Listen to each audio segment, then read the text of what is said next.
ਉਹਦੇ ਛੁਟਕਾਰਿਆਂ ਦੇ ਲਈ ਅਸੀਂ ਸ਼ੁਕਰਗੁਜ਼ਾਰ ਹਾਂ ਔਰ ਵੈਲਕਮ ਕਰਦੇ ਹਾਂ ਉਹਨਾਂ ਸਾਰਿਆਂ ਦਾ ਅਸੀਂ ਜੋ ਗੂਗਲ ਮੀਟ 'ਤੇ ਨੇ ਇਸ ਸਮੇਂ ਸਾਡੇ ਨਾਲ ਪ੍ਰਭੂ ਯਿਸੂ ਮਸੀਹ ਦੇ ਨਾਮ ਦੇ ਵਿੱਚ ਉਹਨਾਂ ਨੂੰ ਜੈ ਮਸੀਹ ਦੀ ਕਹਿੰਦੇ ਹਾਂ। ਜੋ ਫੇਸਬੁੱਕ 'ਤੇ ਨੇ ਉਹਨਾਂ ਸਾਰਿਆਂ ਨੂੰ ਵੀ ਅਸੀਂ ਵੈਲਕਮ ਕਰਦੇ ਹਾਂ ਪਰਮੇਸ਼ਰ ਦੇ ਨਾਮ ਦੇ ਵਿੱਚ ਔਰ ਜੈ ਮਸੀਹ ਦੀ ਕਹਿੰਦੇ ਹਾਂ। ਔਰ ਇਸ ਤੋਂ ਬਾਅਦ ਜੋ ਸਾਨੂੰ YouTube 'ਤੇ ਸੁਣਨ ਵਾਲੇ ਨੇ ਉਹਨਾਂ ਦੇ ਲਈ ਵੀ ਪਰਮੇਸ਼ਰ ਦੀ ਸਲਾਮਤੀ ਚਾਹੁੰਦੇ ਹਾਂ ਔਰ ਉਹਨਾਂ ਸਾਰਿਆਂ ਨੂੰ ਵੀ ਅਸੀਂ ਜੈ ਮਸੀਹ ਦੀ ਕਹਿੰਦੇ ਹਾਂ। ਔਰ आशा करते हैं, उम्मीद करते हैं कि आप सब लोग इस समय बहुत ही खुश हैं, आनंद है जहाँ जहाँ पर भी हैं और परमेश्वर की सलामती हमेशा आप लोगों के जीवन में बनी रहे, यही हमारी प्रार्थना है। सो आइए हम जल्दी से टाइम को ना वेस्ट करते हुए वचन की तरफ चलेंगे। आज जो हम सीखने वाले हैं वो ये है कि यीशु मसीह को कबूल करना या यीशु मसीह को मानना क्यों ज़रूरी है। बहुत सारे मैं पूछना चाहता हूँ, मेरी आवाज़ सही से आ रही है ना उधर जसवीर जी और मुखा जी? कोई भी दोनों में से एक मुझे बता दे मेरी आवाज़ सही आ रही है। Thank you Jesus. चलिए, खुदा आपको बरकत दे। प्रभु के नाम की महिमा हो, प्रभु के नाम को हम आदर देते हैं, परमेश्वर के नाम को हम जलाल देते हैं, क्योंकि ये जानना या सीखना बहुत ज़रूरी है कि यीशु मसीह को मानना क्यों ज़रूरी है। यीशु मसीह को मानेंगे नहीं तो क्या है। हर एक बंदा अपने अपनी जगह पे सोचता है मैं जहाँ पर हूँ मैं ठीक हूँ और जहाँ पर भी मैं जा रहा हूँ जो मैं कर रहा हूँ मैं ठीक कर रहा हूँ। लेकिन हमने ये देखना है, हमने इंसानों की बातों से नहीं बल्कि हमने खुदा के कलाम से, खुदा के वचन से आज देखना कि खुदा का कलाम, खुदा का वचन हमें क्या सिखाता है, कि खुदा का कलाम हमें क्या सिखा रहा है कि यीशु मसीह को मानना क्यों ज़रूरी है। मैं रसूलों के माल में, रसूलों के किताब में एक दिन पढ़ रहा था, तो वहाँ पर कुरनेलियस के बारे में मैं पढ़ रहा था। वो एक ईमानदार था, रब से डरने वाला बंदा था, खुदा पर ईमान रखने वाला बंदा था। जैसे हर एक इंसान आज दुनिया में ये मानता है कि खुदा है, रब है, भगवान है, परमेश्वर है। हर एक बंदे की सोच है, जिस भी वो मजहब में, कौम में, जहाँ पर भी वो पैदा हुआ है, तो हर एक का एक ईमान है कि एक खुदा है, एक परमेश्वर है, एक रब है। तो वो भी इनमें से ऐसे एक विश्वास रखने वाला बंदा था और बहुत वो दान पुण्य करने वाला बंदा था, बाइबल बताती है।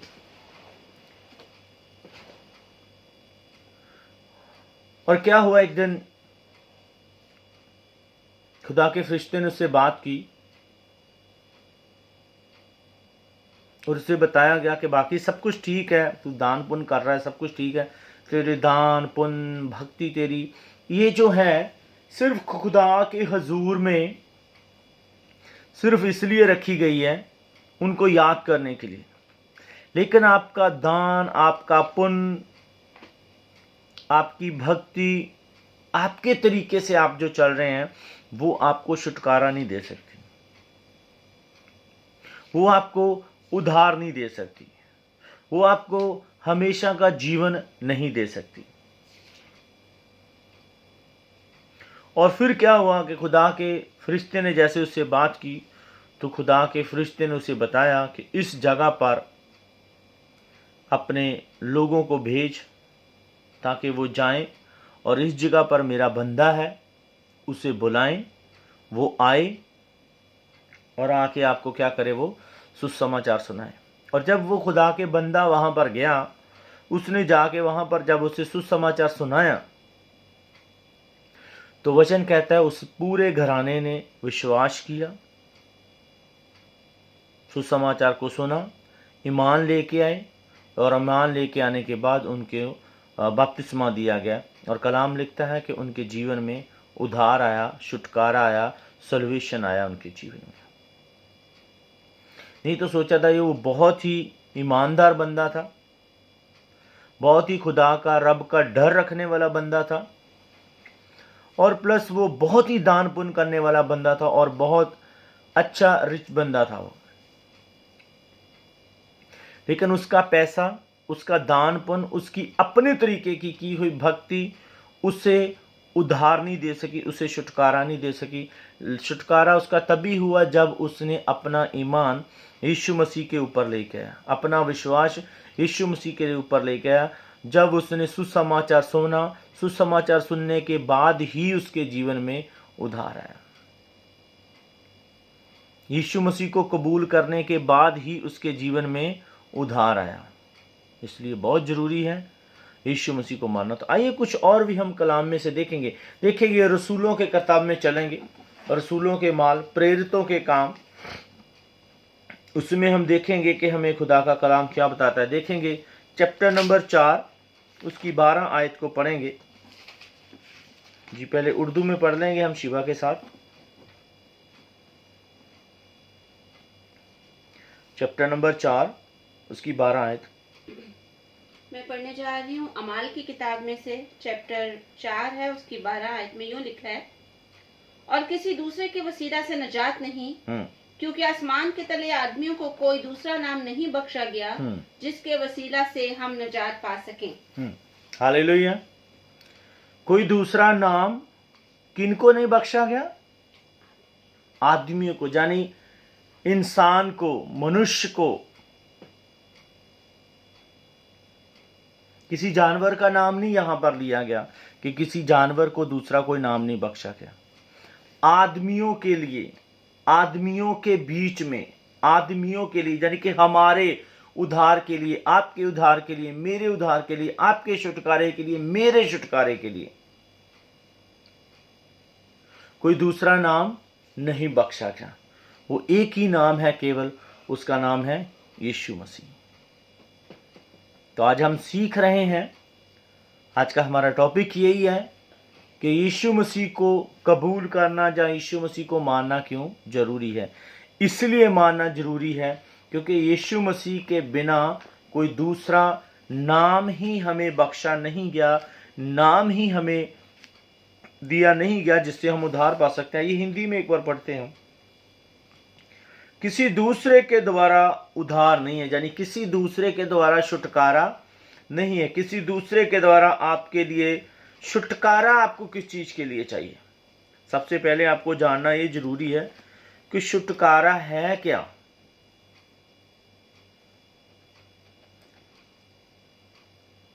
किस चीज के लिए आपको आजादी चाहिए?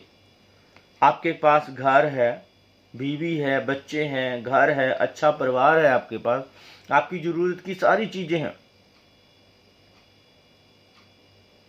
फिर आपको उद्धार, छुटकारा किस चीज के लिए चाहिए? किस चीज में इंसान जो है बंधा हुआ है जिसमें उसको छुटकारा चाहिए? तो वचन कहता है पाप की मजदूरी मौत है, सबने पाप किया, इसीलिए परमेश्वर से वो क्या है?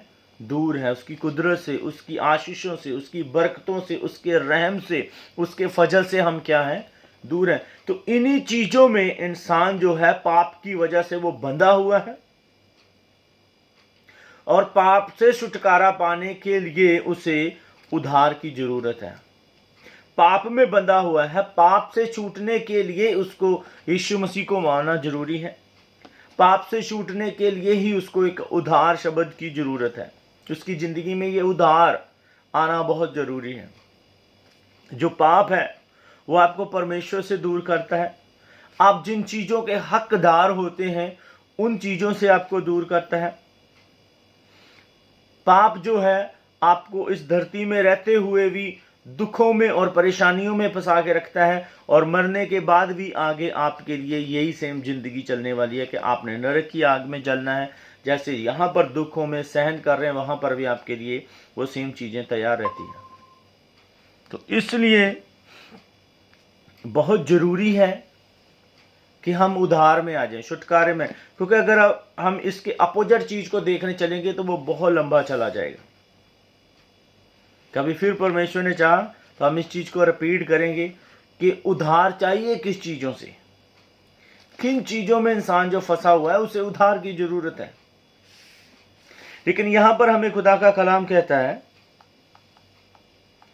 क्योंकि स्वर्ग के नीचे मनुष्यों में और कोई दूसरा नाम नहीं दिया गया जिसके द्वारा हम उद्धार पा सकें। कोई दूसरा नाम और नहीं दिया गया है जिसके द्वारा आप और मैं उद्धार पा सकें। तो कलाम कहता है सब नामों से उत्तम एक ही नाम है, वो यीशु नाम है, जिसके द्वारा आप और मैं उद्धार पा सकते हैं, छुटकारा पा सकते हैं।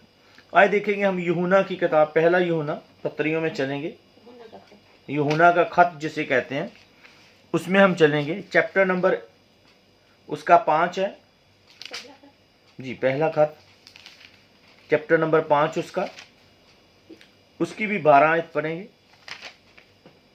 यूहन्ना का पहला खत, उसका चैप्टर है 5 और 12 आयत से मैं पढ़ रही हूँ। जिसके पास बेटा है उसके पास जिंदगी है, और जिसके पास खुदा का बेटा नहीं उसके पास जिंदगी भी नहीं। हालेलुया। सो हमें जिंदगी पाने के लिए आपके और मेरे जीवन में यीशु मसीह का आना बहुत जरूरी है। वचन कहता है जिसको जीवन चाहिए, जिसको जिंदगी चाहिए, जिसे उद्धार चाहिए, जिसे छुटकारा चाहिए, उसको यीशु मसीह को अपना निजात हिंदा, अपना उद्धार करता मान के आपको कबूल करना पड़ेगा। नहीं तो आपके पास जिंदगी नहीं होगी, आपके पास जीवन नहीं होगी, जिसे हम कहते हैं अनंत काल का जीवन, हमेशा की जिंदगी, जिसे हम स्वर्ग कह देते हैं, जन्नत कह देते हैं। वहां पर जाने के लिए आपको यीशु मसीह ही केवल एक रास्ता है जिसके द्वारा आप उसके पास जा सकते हैं, स्वर्ग में जा सकते हैं, पिता परमेश्वर के पास जा सकते हैं, जन्नत में जा सकते हैं। यीशु मसीह खुद कहते हैं, मार्ग, सत्य और जीवन मैं हूं, राह, हक और जिंदगी यीशु मसीह है। और वो कहते हैं मेरे वसीला के बिना कोई भी पिता के पास, यानी जन्नत में आप नहीं जा सकते यीशु मसीह के बगैर।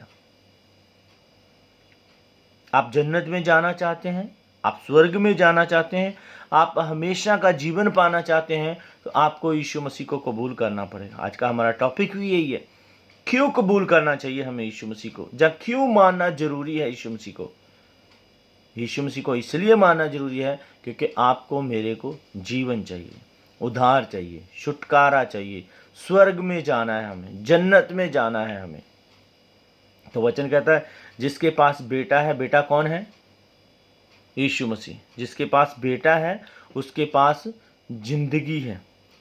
अगर आप यीशु मसीह को कबूल नहीं करते हैं, यीशु मसीह को अपना उद्धारकर्ता नहीं मानते हैं, यीशु मसीह की जो बातें हैं उनको नहीं सुनते हैं, उनके अनुसार नहीं चलते हैं, यीशु को अपना जीवन नहीं देते हैं, और यीशु की जो बातें हैं, यीशु का जो कलाम है, यीशु का जो वचन है, वो अपने जीवन में हम नहीं लेके आते हैं, तो कलाम कहता है हमारे पास जीवन नहीं है, हमारे पास जिंदगी नहीं। आगे देखेंगे हम यूहन्ना की अंजील चैप्टर नंबर 3 उसकी 18 आयत पढ़ेंगे।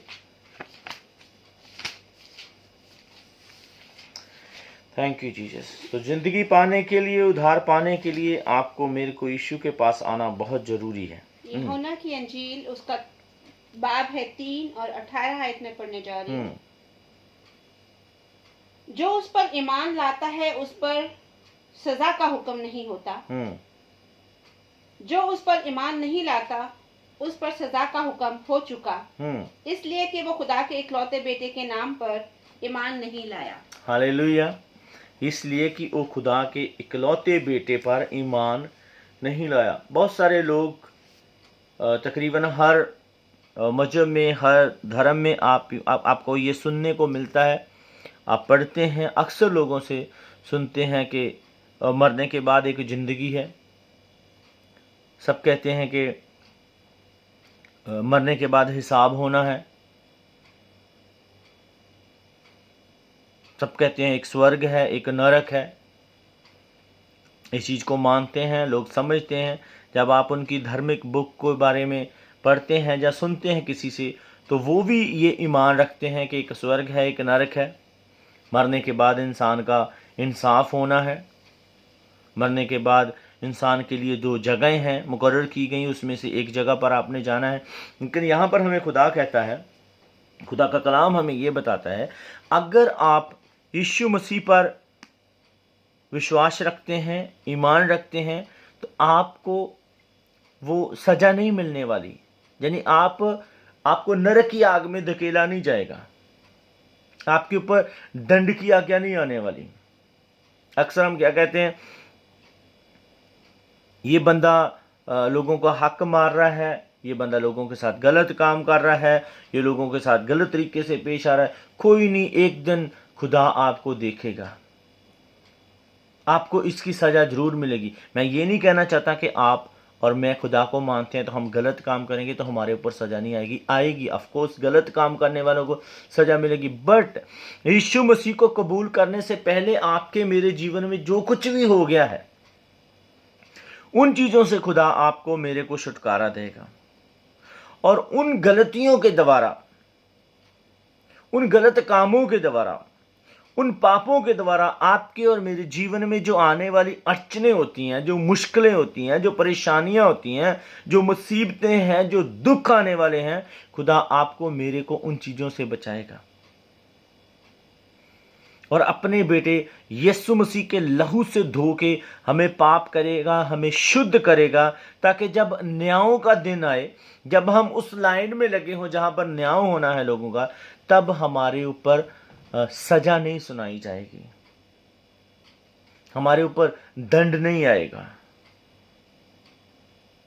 क्यों? क्योंकि हमें खुदा के कलाम के बारे में सिखाया जा रहा है, बताया जा रहा है, और उसके अनुसार जब आप और मैं जीवन व्यतीत करते हैं तो तब खुदा का रूह जो है हमें वो सिखाता है हमें इस दुनिया में रहते हुए कैसे चलना है।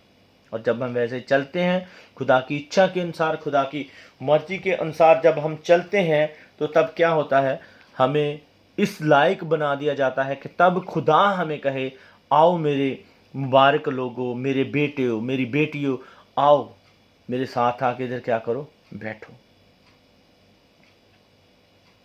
अगर आप चाहते हैं कि खुदा आपके लिए ऐसा बोले, खुदा आपको ऐसा बोले, तो आपको यीशु मसीह को ग्रहण करना पड़ेगा,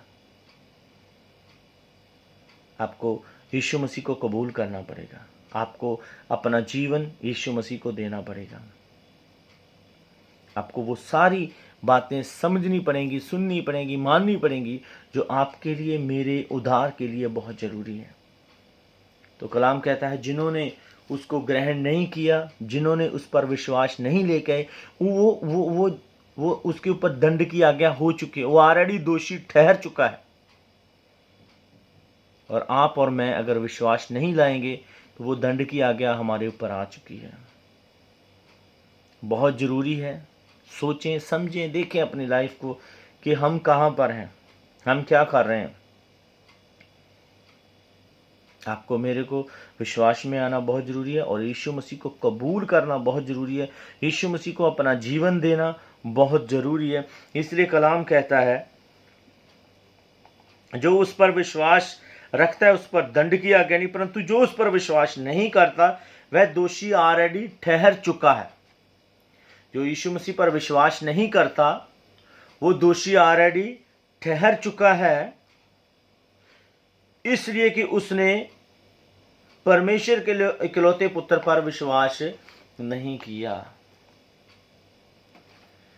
आपका छुटकारा, आपका उद्धार तब भी हो सकता है जब आप यीशु मसीह पर विश्वास करेंगे। और किसी पर विश्वास करने का मतलब ये होता है कि उसकी बातों को मानना, जैसे वो आपको कहता है आपने वैसे चलना है अपने जीवन में। जब आप उस रीति से चलते हैं उसे कहते हैं विश्वास करना।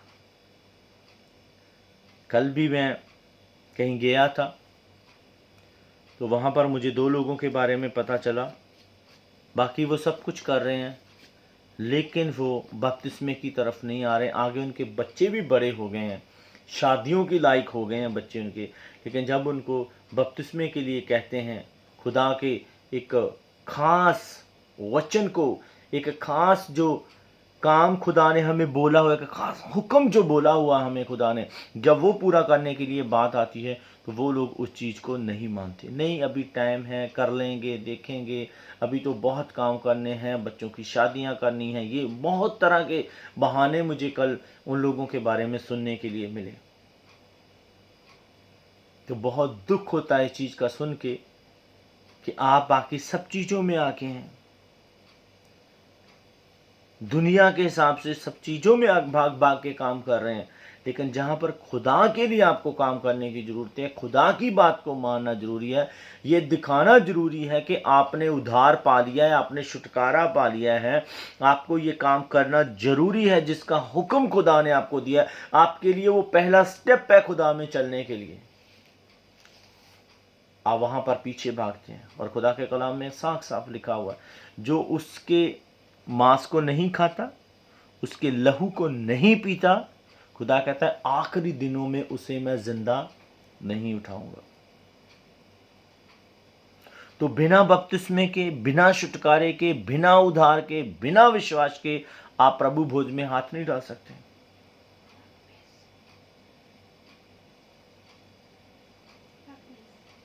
आप पाक में इसमें हाथ नहीं डाल सकते।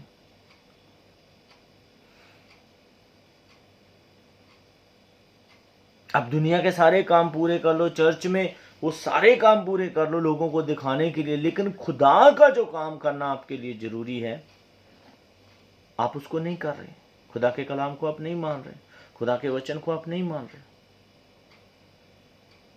तो आप क्या करेंगे?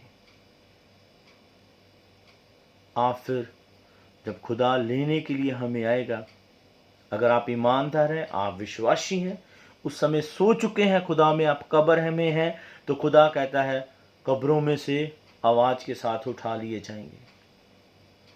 वो खुदा के साथ उठा लिए जाएंगे, वो खुदा की आवाज को सुनते ही उठ खड़े होंगे। लेकिन अगर आप ईमान में नहीं है, आप विश्वास में नहीं है, तो आप कहाँ उठेंगे? कहाँ जाएंगे? आप किसके पीछे जाएंगे? कौन आपके लिए आवाज देगा आपको? तो बहुत जरूरी है कि हम जांचें, देखें कि हम हैं कहाँ पर, क्या कर रहे हैं हम। बस एक कलाम और देखेंगे, उसके बाद हम बंद करेंगे। इसी 5:24 पढ़ेंगे।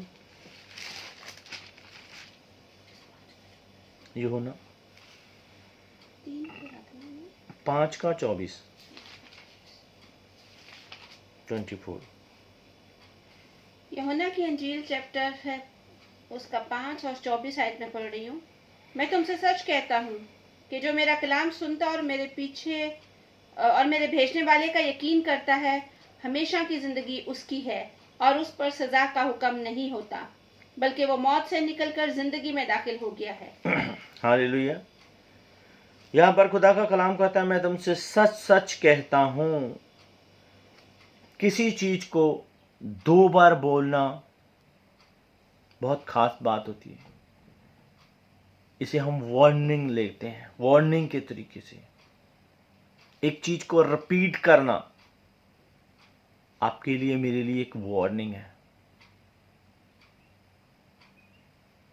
जहां जैसे कहते हैं 2 लोगों की गवाही हो जाना, यानी कि एक बात को 2 बार दोहराया जाना, वो 100% सच बात होती है, उसे मानना ही चाहिए। वचन में लिखा है 2 जहां 3 लोगों की जो गवाही है वो सच मानी जाती है, सच्ची मानी जाती है। यहां पर लिखा है सच सच, मैं तुमसे सच सच कहता हूं, जो मेरा वचन सुनकर मेरे भेजने वाले पर विश्वास करता है, अनंत जीवन उसी का है। आज आपके लिए खुदा का कलाम भेजा गया है, यूट्यूब के द्वारा, फेसबुक के द्वारा, गूगल मीट के द्वारा। आज आप तक खुदा का कलाम भेजा गया है कि आप इसे सुने और ईमान लेके आए, विश्वास लेके आए और हमेशा का जीवन पाए। वचन कहता है जो विश्वास करेगा, उस बात को सुनेगा, मानेगा, वो क्या करेगा? उद्धार पाएगा, अनंत जीवन उसी का है। और उस पर दंड की आज्ञा नहीं होगी, परंतु वह मृत्यु से पार होके जीवन में प्रवेश कर चुका है। और आपको सिर्फ कुछ नहीं करना, ईमान लाना है यीशु मसीह के ऊपर, और जो खुदा का कलाम आज आपके लिए भेजा गया है उसे आपने सुनना है, उसके अनुसार आपने अपना जीवन व्यतीत करना है, उसके अनुसार आपने अपना जीवन जीना है। तो कलाम कहता है आप मृत्यु से पार हो चुके हैं। आपको अपने शरीर को कष्ट देने की जरूरत नहीं है, आपको अपने आप को कष्ट देने की कोई जरूरत नहीं है। आपको एक पांव पे खड़े होकर भक्ति करने की जरूरत नहीं है, आपको बहुत किसी खास जगह पर जाके प्रेयर करने की जरूरत नहीं है। आपका उद्धार आपके ही अंदर छुप के बैठा हुआ है। बस वो है आपका विश्वास, वो है आपका ईमान जो आपने यीशु मसीह पर लेके आना है। जैसे आप अपना ईमान, अपना विश्वास आप यीशु मसीह पर लेके आएंगे, आपके जीवन में उद्धार आ जाएगा, आपके जीवन में छुटकारा आ जाएगा। सो गॉड ब्लेस यू। परमेश्वर आज के कलाम के द्वारा, आज के वचन के द्वारा खुदा आपको बहुत बहुत बरकत दे। आइए हम प्रार्थना में चलेंगे। Thank you Jesus, thank you Jesus, thank you Jesus, thank you Jesus, thank you Jesus. ओ राखा ला रामा शकलबा दीता का बाबा बाबा रिबा नारो शकलबा रीरन तारा बारा रासो का बाबा बाबा बाबा जीका लाबा नारा शकलबा बाबा बाबा दीका राबा नारी शकलबा दीतो को बोलोरी शंगाला बाबा। Thank you Jesus, thank you Jesus, thank you Jesus, thank you Jesus, thank you Jesus. पिता पुत्र पवित्र आत्मा जी, हम आपका शुक्र करते हैं, धन्यवाद करते हैं पिता परमेश्वर जी। यीशु मसीह के नाम से हम आपके चरणों में आते हैं, हम आपके नाम को महिमा देते हैं, हम आपके नाम को आदर देते हैं प्यारे प्रभु, क्योंकि तू भला परमेश्वर है प्रभु। अपने लोगों के जीवन में हमेशा भलाई को उत्पन्न करता है प्रभु। मैं शुक्र करता हूं तमाम भलाइयों के लिए, इन चंगाइयों, रिहाइयों, शिफाओं के लिए, आज के जिंदा कलाम के लिए प्रभु जी, जो आपने हमसे बात की है उसके लिए मैं शुक्रगुजार हूँ प्यारे प्रभु जी। एक एक भाई के लिए, बहन के लिए हम शुक्रगुजार हैं। आज का कलाम जिन जिन लोगों तक भी प्रभु फेसबुक के द्वारा, यूट्यूब के द्वारा, गूगल मीट के द्वारा आज पहुंचा है प्रभु, एक एक मेरा भाई, मेरी बहन प्रभु जी तेरे उद्धार में, तेरे छुटकारे में आ जाए, तेरे सल्वेशन में आ जाए, अनंत काल के जीवन में प्रवेश करने वाले बन जाए प्रभु। वो दंड की आज्ञा से बच जाए और हमेशा का जीवन पाले प्यारे प्रभु जी। जितने लोगों की प्रेयर रिक्वेस्ट आई हुई है, एक एक को प्रभु नाम बाय नाम आपके चरणों में लेके आए। खास करके भाई मुखा के लिए हम प्रार्थना करते हैं, उन्होंने जो अपना पासवर्ड दिया हुआ है वहां से पासवर्ड वापस लेना है। तो प्यारे पिता परमेश्वर, मैं प्रार्थना करता हूँ यीशु मसीह के नाम में पिता परमेश्वर, उनके मन को, दिल को हलीम करना पिता परमेश्वर जी, रहम करना मेरे खुदा, फजल करना उनके ऊपर पिता परमेश्वर जी, ताकि खुदा वो तेरे बेटे का पासवर्ड उसे वापस देने पाए पिता परमेश्वर जी। हम प्रार्थना करते हैं बेनंबर की माता ने जो रिक्वेस्ट दी है प्रभु जी, उनकी जो कमर में दर्द हो रही है, यीशु मसीह के नाम से पिता परमेश्वर हम सारी दर्द की आत्मा को हम डांटते हैं, हम झिड़कते हैं यीशु मसीह के नाम से, कमांड करते हैं यीशु के नाम में, सारी दर्द की आत्मा इसी वक्त उन्हें छोड़े और निकले right now in the name of Jesus. यीशु के नाम में सारी दर्द की गंदी आत्मा छोड़ के जाए, छोड़ के जाए, छोड़ के जाए यीशु मसीह के नाम में सारी दर्द की गंदी आत्मा। प्यारे प्रभु, मैं प्रार्थना करता हूँ यीशु मसीह के नाम में, जितने लोगों तक आज कलाम पहुंचे प्रभु, वो सब लोग प्रभु छुटकारे में, और जितने लोग जब बाद में इस मीटिंग्स को देखते हैं पिता परमेश्वर, उन देखने वाले भाई बहनों के जीवनों में भी कोई बीमारी है, कोई कमजोरी है, परेशानी है प्रभु, हम प्रार्थना करते हैं ये वचन सुनने के द्वारा प्रभु उनके जीवन में एक बड़ा काम हो प्रभु, एक बड़े छुटकारे में, एक बड़े सल्वेशन में आए यीशु मसीह के नाम में पिता परमेश्वर जी। आपकी बरकत, आपकी दया, आपकी कृपा प्रभु उनके जीवनों में हो जाए, आपका फजल उनके जीवनों में हो जाए, आपका अनुग्रह प्रभु उनके जीवनों में हो जाए पिता परमेश्वर। हर तरह की बीमारियों, कमजोरियों से वो छुटकारा पाए यीशु मसीह के नाम में प्रभु, हम प्रार्थना करते हैं यीशु के नाम में। प्यारे प्रभु जी के जितने लोगों की प्रेयर रिक्वेस्ट ऑलरेडी आपने हमें दी हुई है, हमारे पास नोट की हुई है पिता परमेश्वर, हम प्रार्थना करते हैं यीशु के नाम में कि वो लोग छुटकारा पाएं, उद्धार में आए, और प्रभु जी एक बड़ी गवाही उनके जीवनों में आए पिता परमेश्वर। हम आपका शुक्र करते और धन्यवाद करते हैं। प्रार्थना यीशु मसीह के नाम में मांगते और पा लेते हैं प्यारे पिताजी, आमीन आमीन आमीन। सो गॉड ब्लेस यू। अंतिम आशीष की तरफ चलेंगे, हम अपनी आंखों को बंद रखेंगे। हुण साडे प्रभु यीशु मसीह जी का अनुग्रह, परमेश्वर जी का प्रेम, पवित्र आत्मा जी की सहभागिता हम सबके साथ, हमारे परिवारों के साथ और परमेश्वर के तमाम ईमानदार लोगों के साथ यीशु मसीह के दूसरे आगमन तक बना रहे।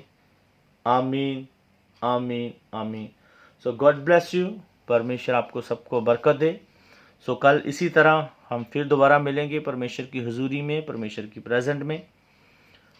सो इंडिया के 12 बजे मीटिंग शुरू होती है, यूएई के 10:30 बजे, पाकिस्तान के 11:30 बजे मीटिंग शुरू हो जाती है। और उसके ठीक 1 घंटे के बाद जो हम फेसबुक पे ऑनलाइन होते हैं परमेश्वर के वजह से। सो जितने भाई बहन फेसबुक पर हमें सुनना चाहते हैं वो फेसबुक पर आ जाएं, और जो गूगल मीट पर सुनना चाहते हैं वो हमारे जब पेज को ओपन करेंगे तो वहाँ पर हमारा कॉन्टैक्ट नंबर दिया गया है, मोबाइल नंबर दिया गया है। आप लोग उसके द्वारा हमें मैसेज कर सकते हैं, हमें अपनी प्रार्थना रिक्वेस्ट भेज सकते हैं। जहाँ कमेंट बॉक्स में आप हमें प्रार्थना रिक्वेस्ट भेज सकते हैं ताकि हम आपके लिए प्रार्थना में आपको हमेशा याद कर सकें। सो गॉड ब्लेस यू। खुदा आपके साथ हो। जैमसी की मुखा भाई, जैमसी की जसवीर पंडाल जी, गॉड ब्लेस यू। परमेश्वर आपको बरकत दे। कल मिलते हैं आप फिर जी। मुखा जी कल टाइम नाल आ जाओ, जसवीर पंडाल जी